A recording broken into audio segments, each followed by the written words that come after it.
Bismillahirrahmanirrahim. Assalamualaikum dear students. Welcome to the video lectures of Digital Summer Pack Grade 1 and we are studying mathematics. Today our topic is numbers from 51 to 60.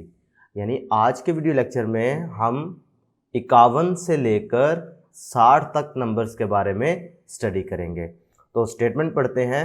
Count the number of sticks and right in numerals and words. सबसे पहले तो आपको statement की समझ आनी चाहिए।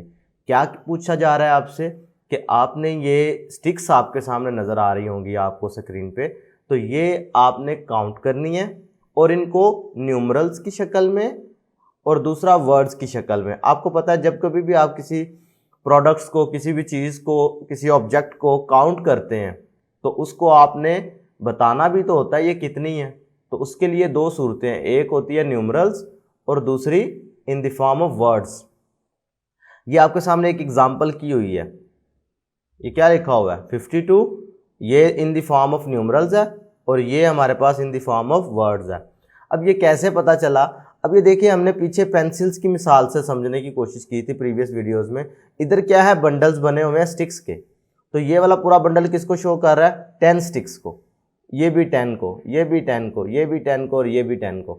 बात समझ आ रही है? आप इनको काउंट करें एक एक को तो आपको पता चल जाएगा कि ये टोटल कितनी स्टिक्स हैं, 10 स्टिक्स हैं। ठीक है, तो 1 bundle of 10, 2 bundle of 10, 3 bundle of 10, 4 bundles of 10, 5 bundles of 10। तो ये कितने बन गए? 10, 20, 30, 40, 50। इसका मतलब है ये बंडल कितने को शो करेगा? 50 को।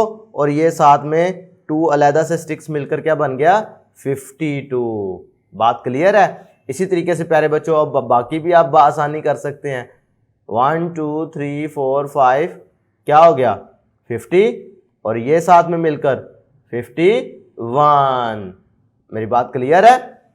ठीक है, तो इसी तरीके से प्यारे बच्चों आपने लिखना है 51 न्यूमरल्स में। अगर लिखोगे तो आपने इस बॉक्स में लिखना है और वर्ड्स की शक्ल में अगर लिखेंगे तो आप लोगों ने इस तरफ लिखना है, इस बॉक्स में। बात क्लियर है?